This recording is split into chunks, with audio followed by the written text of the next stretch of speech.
Jalen Carter's back at the NFL Combine. We talk about that, the crazy times we're seeing from defensive linemen, the crazy times we think we'll see from the DBs, and what the heck is going on with the Ravens. All that here on Locked On NFL, the Friday edition with Chris Carter and your boy Q. You are Locked On NFL, your daily NFL podcast. Part of the Locked On Podcast Network, your team every day.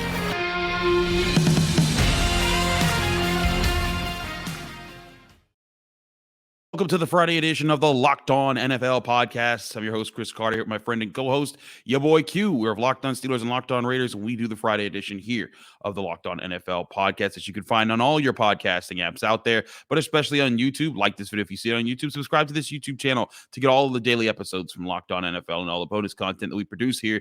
Q and I are here in Indianapolis at the NFL Scouting Combine. It was wild. We were sitting together when the Jalen Carter news broke. We were talking about it, and we were wondering what was going to happen. We thought there's no way he's going to go to his podium. Obviously, he didn't. Went down, turned himself in, and then came back to the combine to be here on the day that the defensive linemen were working out. Q, we now know that it's just 2 misdemeanors that he was being charged with.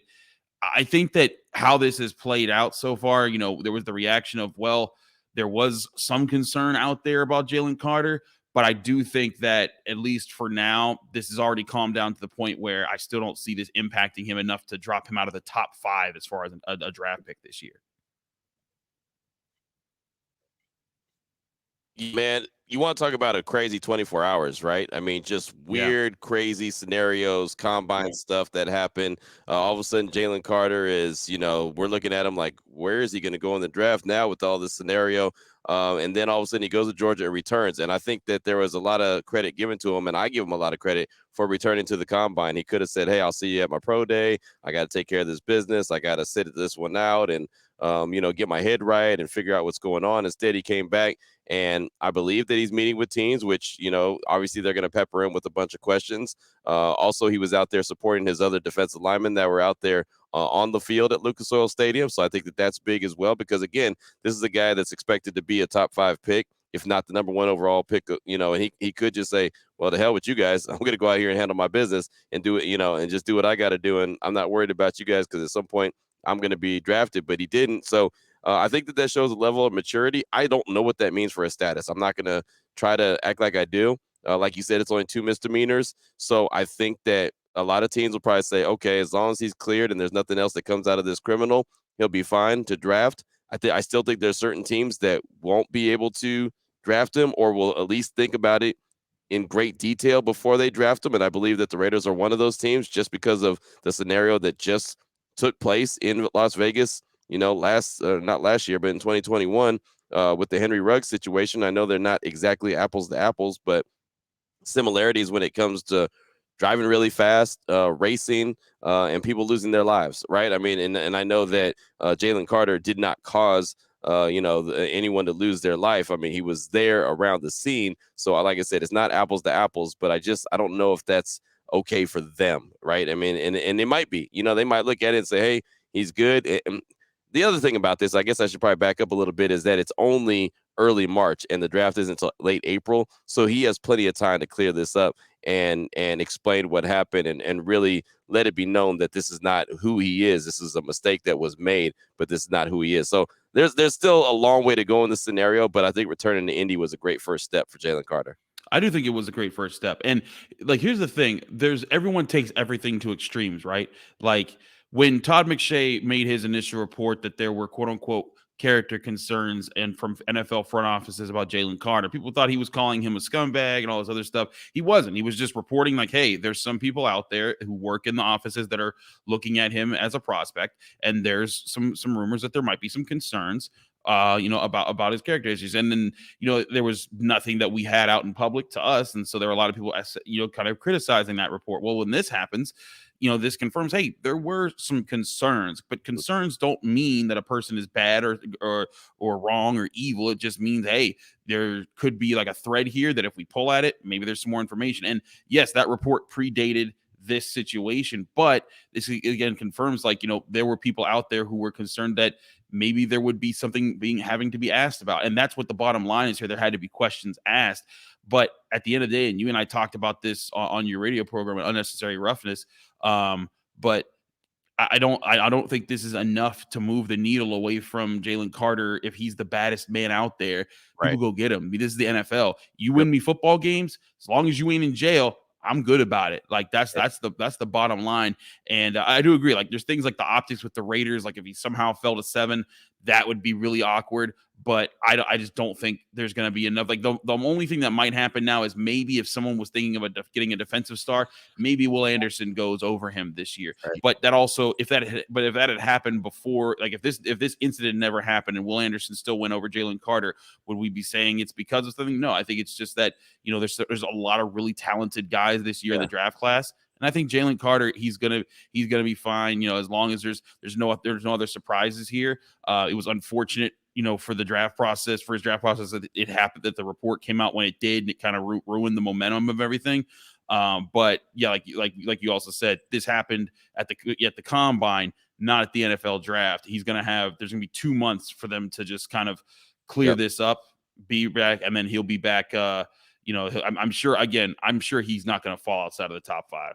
No, he probably won't, and again, like I said, I said that it's bad optics probably for the Raiders, and they probably aren't going to be in a position to draft him, but they might, they might say, hey, we got a great plan in place. We've talked to the guy. We feel like he is not a problem. He's not going to be a menace to the community. He's going to be just fine. We're also going to make him, a spokesperson for this, that, and the other. I mean, they may have a good plan in place. So, it's just to me, like I said, from the outside looking in, it looks like the optics would be bad. But as you mentioned, if he's the baddest dude in the planet, he can go out there and collapse the pocket and help get after the quarterback and help teams win games.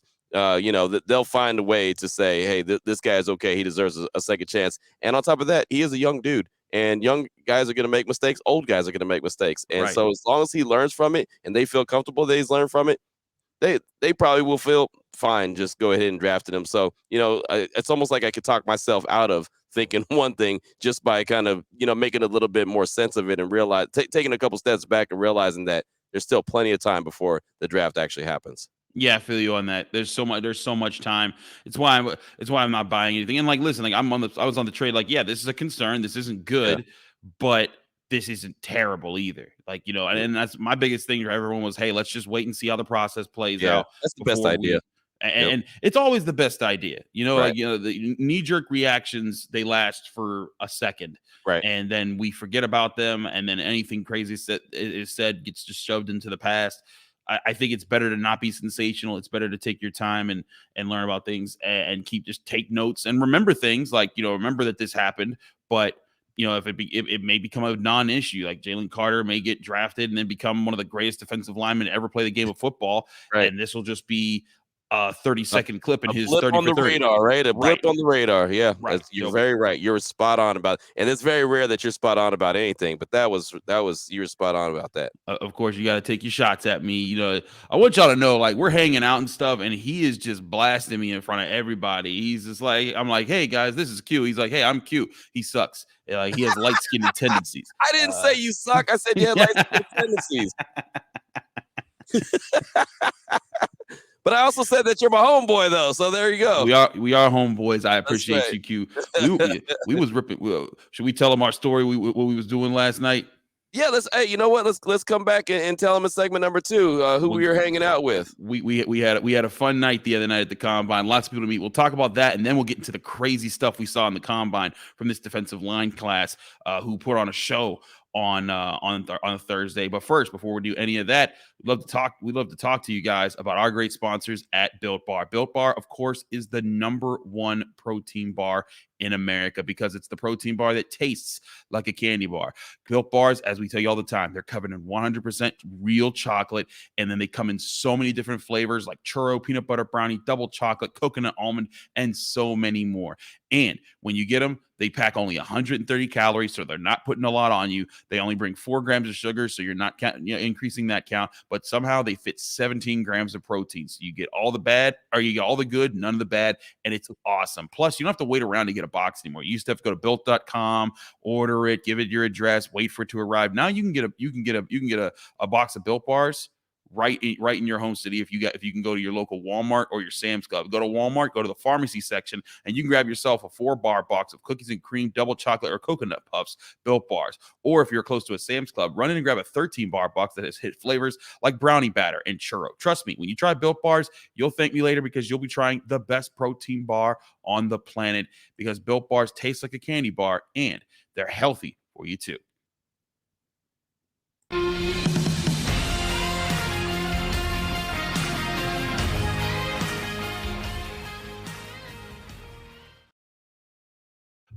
Back here on the Locked On NFL podcast, the Friday edition with Chris Carter and your boy Q. All right, so Q, we got to tell them about our story. I want you to lead us into this, how we got into the situation that we were in. It wasn't bad. It was actually just a really good time. No, it was a great night, and when you're at Indianapolis for the scouting combine, not only do you watch the draft prospects, not only do you talk to NFL and analysts, coaches, whatever the case may be, the prospects themselves, but you also go out and network. I mean, it's a massive network. And look, in the NFL, there's a lot of business that gets taken care of here in Indianapolis, where general managers are talking to agents or talking to players. And I know it's not the new league year, but it happens, right? This is kind of the melting pot of where everything really gets started. When there's trades that are announced later on, guess where they probably started getting generated at? The combine. So you go out and everybody goes out. Even people that don't want to be out as late as they're out, they go out because they know it's a major networking opportunity. So myself and Chris, who, well, he lives on the East Coast and I live on the West Coast, we don't get to hang out very often anyway. Since he's at the combine and I'm at the combine, we're like, hey, let's go out, check out the town, do a little networking ourselves, see what we can see. So we did.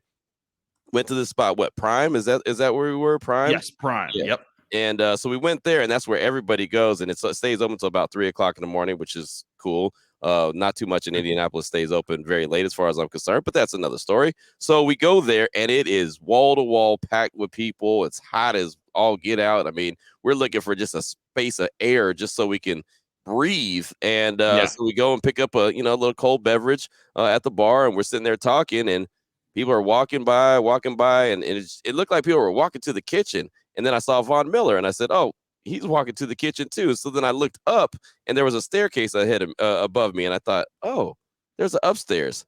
Oh, they're going upstairs. You know what? There's not a lot of people upstairs. Let's go upstairs and stay cool. And that was really our only intention, was to stay upstairs. That was the main thing. Stay cool.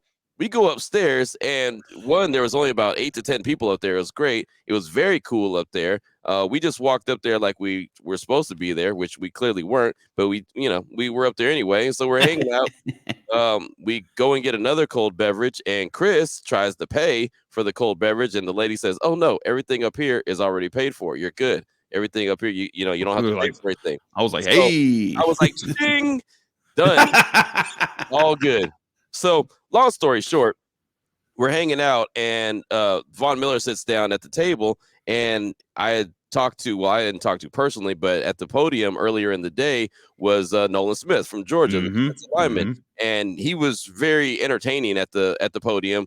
He has a lot of energy, a lot of enthusiasm, and that's what he brings to an NFL locker room, and that's what he brought to the locker room there in Georgia. And unfortunately for him, he had tore his pec during the 2022 season, so he didn't get to finish out the season. But he's a hell of a player, and oh, by the way, he's someone we're going to talk about on today's show because of the show that he put on at the Combine on Thursday. But Nolan Smith talked about Von Miller a lot, and so I was just curious if he had talked to Nolan Smith. So again, no BS, no bad intentions or anything. I just said, I'm going to go over and talk to Vaughn and see if he's talked to Nolan. So I asked him, I sat down, and all of a sudden his eyes, and Chris is my witness, his eyes light up and was like, he's like, hey, Nolan's great. Nolan's a good dude.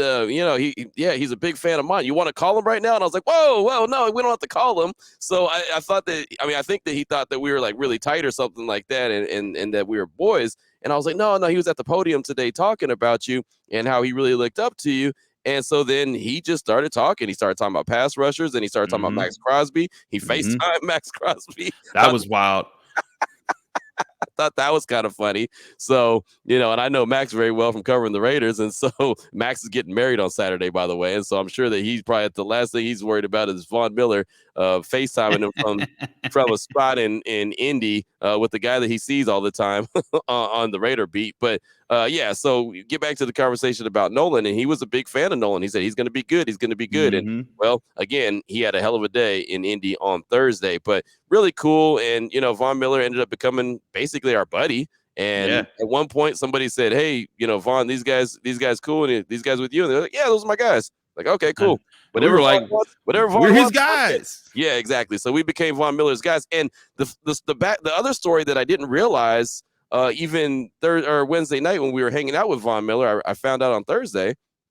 He's actually in town, not because of his podcast, not because of the Buffalo Bills, but because he's actually working on trying to be a GM in the NFL. So when he retires, he wants to go into the front office. So our buddy Brandon Cristal, who we were hanging out with as well, is actually kind of walking him around, showing him how everything works. And he can't be in the building with the Buffalo Bills because they feel like that's kind of like not legal tampering, but it's like there's some rules. Some kind of like a competitive advantage or whatever if he's in the in the meetings with the Bills. So he can't do that, but he's kind of getting his feet wet and trying to dip his toes into what scouts do and what general managers do here at the Combine. So I think that's really cool because, man, the guy still obviously has plenty left in the tank to go out there and perform for an NFL team, but he's also thinking about his career afterwards, right? And what he's going to do afterwards. And he wants to be in the front office. And I mean, you don't just, stop playing and go right to a GM, but there's steps to it, obviously, being a scout and all that other stuff. But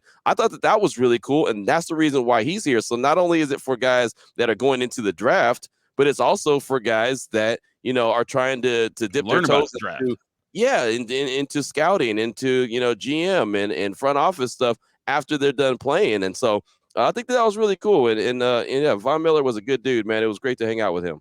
And that's the thing about Von Miller too, like. Every time I've heard him speak over the years, even when he was a younger player in the NFL, he always comes off as if that guy has a lot of things on his mind. That guy thinks about things in a sophisticated way. He processes things, and he's challenging himself all the time. Makes total sense. Yeah, I have to admit, I thought he was in town because he has a podcast and he was probably doing some media. But that is awesome. Whatever. Right? I thought he was out to party. Yeah, that too. I thought he was just, but that is too cool that he is getting ready for that next step in his career. I think Von Miller, he'd be with his eyes, because the thing is that Von Miller, he's not just a really great athlete, he's a really smart athlete. He's refined his game over the years to get sharper. And like, if he's able to do those type of things, if he's able to think through the game, usually those guys, they can also think through the game at other levels. I think he would be a phenomenal option there if he's able to hone his skills and become one of those guys in the front office. So there you have it. That's where Q and I were up to on a Wednesday night in Indianapolis, just chilling, getting drinks with Von Miller. But let's talk about Nolan Smith, because he blew it up in the Combine. He ran a 4.39 second 40-yard dash. It is the second fastest time 40-yard dash for a defensive lineman in the history of the Combine, according to the NFL. Only behind Amari Barno, who ran a 4.36 just last year for Virginia Tech. But either way, Nolan Smith is a guy who, you watch him on tape, right, he is so aggressive. He is so explosive. Yep. And when he shows that, everyone's like, yeah, okay, maybe he should be higher up in the first round picks. We've been talking about a lot about Will Anderson. We talked about a lot about Tyree Johnson. We've talked about, different guys. And Nolan Smith, maybe not, the biggest option there. I think he's like 6'2", 230 something. But when you're that explosive and you're coming off the edge, that is pure danger that you can cause out there. And I think we saw that time. We saw Calijah Kancey, the Pitt defensive tackle. I've covered him. Kalijah's explosive. He told me on Wednesday, he was like, I'm going to surprise some people with my 40-yard dash. Right, just wait and see. And he ran a 4.67. Now, you might be thinking, oh, that's nothing compared to Nolan Smith. Well, Nolan Smith is like 230. Calijah Kancey is 281 pounds. Almost 3 bills. almost 3 bills. That's a defensive tackle moving it. I checked the numbers. He is now the fastest ever defensive tackle at the Combine with a 4.67. The person he edged out, who had a 4.68, Aaron Donald. another superstar Pitt defensive tackle. And so Kancey, 40-yard dashes don't determine that you're going to be great, but it does show people that you are very athletic. And I think it just continues to show us just how crazy these athletes are for how big they are, whether it's long whether it's strength or length, they have that, but now they're getting so much more explosive and faster. It's making the game very different from the way we grew up.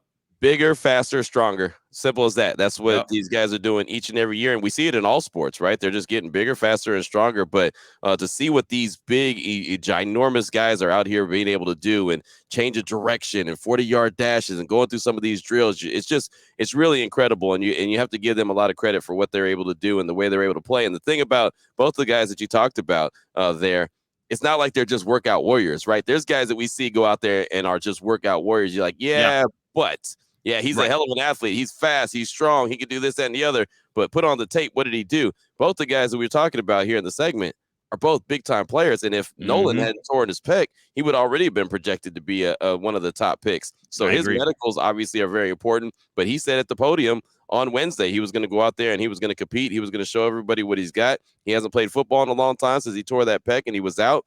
And he wanted to get back out there. So he's a competitor. He's a guy that's great for the locker room, just with his energy and the encouragement and the way he's there for his brothers. And, shouting out Dev, his teammate that's a fallen teammate from Georgia. He's the real deal. So a team is going to get a hell of a player. And both of those guys, right? I mean, both guys are obviously studs. And, there was also you talked about Aaron Donald. There's been the Aaron Donald comparisons the whole time, right?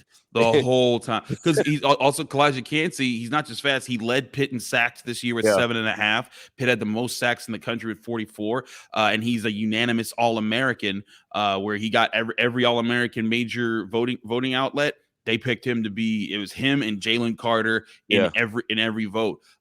So there are a lot of comparisons. And Calijah Kancey was measured to be at 6'1" here at the combine. Aaron Donald's height, also 6'1". So can't escape it. He can't. And it's funny, but he welcomes it. That's the cool thing is that Aaron Donald always come back. He works out at the Pitt facility all the time. So Calijah Kancey, he's like, hey, bring it on. I work and I do me. I think he's going to be a really good prospect. If you're looking for a defensive lineman out there and, you're not able to get a Jalen Carter or anything like that, Calijah Kancey, I think he'll start rising up them draft boards. Yeah, I'm sure. I mean, it's big. The combine is big for all that. Again, guys that can play is really big for because it's just kind of solidifying what they can really do. And oh, hey, by the way, not only are they really good players, but that guy's really fast or that guy's really strong or he does those drills really well. They take this competition seriously. So I think there's a lot to gain for guys that could play. Now, guys that can't play, that just go out there and be workout warriors, sometimes a lot of times they get overdrafted because people fall in love with the measurables here at the combine instead of actually putting on the tape and seeing what they did throughout the course of their college career. So a couple guys showing out, man, and then defensive backs are gonna do their thing on today, and so that's gonna be interesting and exciting as well. And then of course the quarterbacks will do their thing on Saturday, and everything gets wrapped up on Sunday. But yeah, man, it's a good time here at the combine, that's for sure. It certainly is. Christian Gonzalez, what time will he run? Yeah, he has a family full of sprinters. One of his sisters is an Olympic runner. So I think it's going to be very interesting to see how his speed translate on the track. We'll see how that plays out. But before any of that happens, we got to talk about this Ravens situation because it was blowing up on Twitter and became a huge thing. We'll talk about that in a minute here, right here on the Locked On NFL podcast.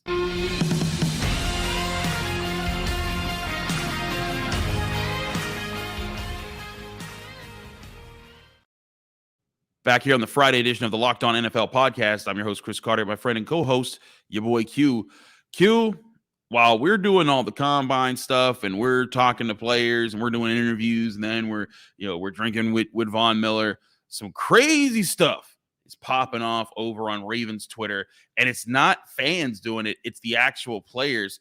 Eric DeCosta, the team's GM, had a quote where basically he said that, someone was asking about wide receivers, and he said it's a challenging position to evaluate. He says that, we probably, should have gotten some better receivers. We keep trying. There's a lot of things that go into that position. And he said, some things are tied to durability and all this other stuff. And so basically he kind of, he says we believe in what we do. And like, he talks about, we've had misses and we've had things that haven't worked out, and kind of putting the weight on, Lamar Jackson and the receivers just not working out as far as the not connecting. And that ticked off 2021 first round pick receiver Rashad Bateman, and who said, quote, on Twitter, hold on, before you read what he said. You're right. But before you read what he said, how about he's not really wrong?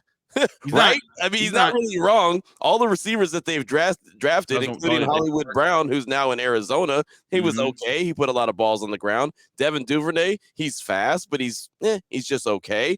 Bateman, injured a lot, right? I mean, there's a lot that goes into it. So he's not really wrong. They've brought in some free agent wide receivers, and that hasn't really worked out. So in my opinion, you kind of picked the wrong guys. But I'll let you go on with what Bateman had to say in response. So here's the thing. That injury component was a big part of this story, because Rashad Bateman responds via tweet and says, quote, how about you play to your players' strengths and stop pointing the finger at us and at number 8. Blame the one that you let blame the one you let do this. We take heat 24/7 and keep us healthy. Care about us and see what happens. Ain't no promises though. Tired of y'all lying and capping on players for no reason. He later deleted the tweet and said, my apologies. But basically, and then here's the thing: when he tweeted that, Hollywood Brown was like, let him cook, like he's right. And then other, former Ravens receivers came out and said, yes, they didn't care about us, and basically coming out. And then there were stories revealed about how, there were Ravens receivers of the past who they had injury concerns and they voiced them to the team. The team was like, yeah, you better go out there and practice. And then like someone tore their quad, or they'd have really bad injuries and things like that. And so now it's brought into this question: how are the Ravens treating their players in that situation? So now it's just become this giant mess that's just sparked off for everyone to see. Yeah, and look, injury is very serious, and they need to be able to take care of their players that they have in their organization. The NFLPA put out that report card, or that grade that they did. Over 1,300 players were surveyed across the league, and the Ravens didn't do very well. Right? They didn't get glowing reviews from players across the league. So, when I say that, DaCosta is right about some of the players, he is partially right, but he also needs to take responsibility, and the organization needs to take responsibility. If these guys are injured, they need to do the best they can. Washington is famous for that too, not doing very well when it comes to their medicals and taking care of their players, and they're always injured and banged up. So there's that. So they need to do a better job with that. But I'll tell you, man, a lot of the wide receivers, if you go through even just the draft, the history of the Ravens, they do a lot of things well when they draft. Wide receiver is not one of them. I mean, I can go all the way back to Brashad Perriman. Remember that guy? I called him Bigfoot? Yeah. There's a reason, because he's, everybody's all hype about him, but he stunk, right? And he was never good around the league, and he had moments here and there, but he wasn't a good player. Hollywood Brown, like I mentioned, put a lot of balls on the ground. Devin Duvernay was he's a nice little gadget in Texas. I mean, there's all kind of where they get. Then they bring Sammy Watkins in, and Sammy Watkins hasn't been good since Clemson. I mean, so there's just so many different scenarios. I don't know what it is when it comes to the wide receivers and Baltimore. They're great at getting linebackers. They're great at selecting defensive linemen, offensive linemen. They usually end up trading those guys or letting them go in free agency because they have so many of them. Wide receiver, they're just not good at drafting those guys. I don't know why. I have no idea. But Baltimore needs to figure that out. And so obviously you saw what Bateman deleted his tweet and everything, so he's trying to try to be cool about it. I'm sure he just got hot under the collar and sent that tweet out and then decided to delete it. But they'll sit it on down, they'll figure things out. But Bateman's got to step up too. Again, going back to injury, he's been banged up quite a bit as well. And that's the thing, is that as much as management deserves probably some questions about, one, drafting, but also two, management and how they've dealt with them. Players, I think you're right. They got to step up and be there for their guy too. And I wonder, how different would the Ravens be if they had just two talented receivers? Like, imagine if they had Devontae Smith and AJ Brown with Lamar Jackson. What would that team be like? I think they'd be like the Eagles, maybe even better, because Lamar Jackson, whereas Jalen Hurts, I think he had a great year. Lamar Jackson has been doing this for a while, and I'm right with you. I think that this is they've missed some opportunities there. It'll be interesting to see how this continues. And then he's been hurt too. So maybe there's a lot more to that medicals that you were talking about. So maybe they need to look into that and see what's going on in Baltimore. That could be an Achilles heel that they have, where they're not very good when it comes to taking care of injuries. And it also makes me wonder this, Q, because you remember at the end of the season, there were all these narratives getting pushed at like, oh, he's resting too much, or he's just trying to protect his investment. And I'm not saying that came from the team, but we've known, it's been revealed that teams, members of the teams and organizations will leak stuff to certain members of the press to try and create stories to, change the narrative thing and give them leverage in, decision-making situations with players on their team. I'm not saying the Ravens did do that, but I wouldn't put it past them. And if that was something and I'm sure the players, they don't want to reveal that right now, because the more that they pick at this is like a scab. The more that you pick at it, the worse it's going to look, and the longer it'll be there. But I do wonder if inside the organization, that's something that the players all know about and they all don't like, because we saw the players unanimously stand behind Lamar Jackson and be like, nah, man, that dude's getting right. We're gonna try to do what we can until he's healthy. But man, this is certainly not a good look for a Baltimore team that is trying to figure out how they can be healthy enough to be one of those last few teams in the AFC playoffs. Yeah, absolutely. It's going to be interesting, man, because again, there's going to be fallout. And the other thing about this, Chris, it's a bad look for Baltimore, is that it's early March. What comes up in a couple of weeks? Free agency. And it's terrible timing. Terrible timing. I mean, when that NFLPA piece came out and, you saw Minnesota was number 1, Miami was number 2, and the Raiders were number 3, that's great for free agency. Oh, man, all these players around the league really respect those organizations for their facilities, their weight room, their training, the way they take care of their families, their state, all that good stuff. That's great that's like recruiting, right? I mean, that's like if you go back to college, that's like recruiting. Right, that's what you show off when you're trying to land that 4-star recruit. Oh, this is our facilities. This is where you'll be playing at. This is where your family will sit. That's what they do. That is recruiting 101. So the opposite of good recruiting is bad recruiting, which is, well, what's coming out about the Baltimore Ravens, especially what Rashad Bateman had to say in response. That is not going to go well if they're trying to be players in free agency and bring in maybe a couple wide receivers. Those wide receivers might say, yeah, nah, just because, I don't want to deal with that. I don't want to be thrown under the bus. I don't want to be, not treated okay if I'm injured. I don't want that. I'll go somewhere else where the facilities are nicer. The trainers are better. They make sure that they take care of us better. And I'll go there. And the money's similar. Yeah, that's cool. You know what I mean? Like that's the thing. Now, if they're wowing someone with just ridiculous money, then most of the time the players are going to take that and just deal with the situation. But I mean, if the money is similar, I can see team players saying, yeah, thanks, but no thanks. I'm going to go somewhere else. I feel you on that. I will say this, though. Did you look at how they completed those grades, like how those things were assembled? I felt like that was not the best, like the most accurate way to do that. Like there were some grades where like you'd have a 90, but like they were giving every grade where like the best team got an A+, the next team got an A, then the team after that got an A-. But like if 90% of your players say that they love the facility, and because there were other teams where 95% of the players said that makes it a C or a D or whatever, I think that's not the best determining of who's, what a facility status is, because if 88% of my players, that's a B+, that's a large, that means 88%. Hold on, I'm gonna pull up my handy dandy calculator real quick. 88% of what, 53 people on a roster at any point in time. Let's go 0.88 times 53. So we're talking 5 people. Like we're talking 5 people might have said, you know what, our facilities could be a little bit better. If that is enough to say, well, that facility is a D, I think like that's a little much. But even so, this kind of stuff happening just a couple weeks before free agency opens, it's still not helpful. And it's one of those things where teams try to stay out of the spotlight. Teams try to stay out of out of trouble and out of situations where stuff like this gets put on Front Street. But now the Ravens have stepped in it, and I do want to see how this fallout impacts them when they try to add to their roster in a little bit. Well, here it is, just in case you don't know. Treatment of families, C+. They're tied for 18th out of 32 teams. Sheesh. Food service and nutrition, B-, tied for 13th. Weight room, C+, tied for 22nd. Strength coaches, F-. I didn't even know there was such thing as an F-. 32nd is what they are ranked. Training room, C, 21st ranked. Training staff, B+, tied for 22nd. Locker room, A, tied for 5th. Team travel, A, tied for 4th. That overall grade ended up being 17th out of 32 teams. So they're kind of right there in the middle. But that F- is a little troubling when I didn't even know that there was a such thing as an F-. I didn't know you could get an F-. I was never that dumb. But you're a smart dude.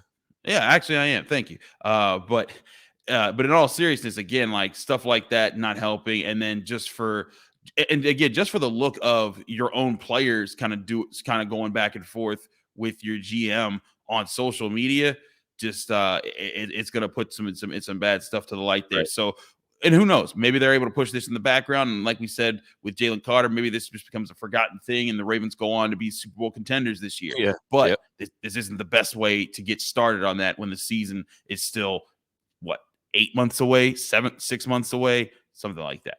Yeah. Anyways, we're here in Indy. We've been covering it all week long. Q and I have been checking out. You can check out both of our shows, Locked On Steelers and Locked On Raiders, to talk about the combine, what we're seeing out here in more depth. And stay tuned for the Locked On NFL podcast, because this show is also going to keep you updated. We'll be back Monday, and they'll probably be breaking down all the big winners and losers of the NFL combine. Q, thanks as always for being my co-host on this show and riding with me. Let people know they can find you, follow you, and get more of your work. Everything is on Twitter at your boy Q254. Still got that Central Texas 254 area code on the end of it, at your boy Q254. And always, man, gonna ride with you, gonna rock with you. You know, you're my homeboy. I definitely appreciate you. Where can folks find all your work at?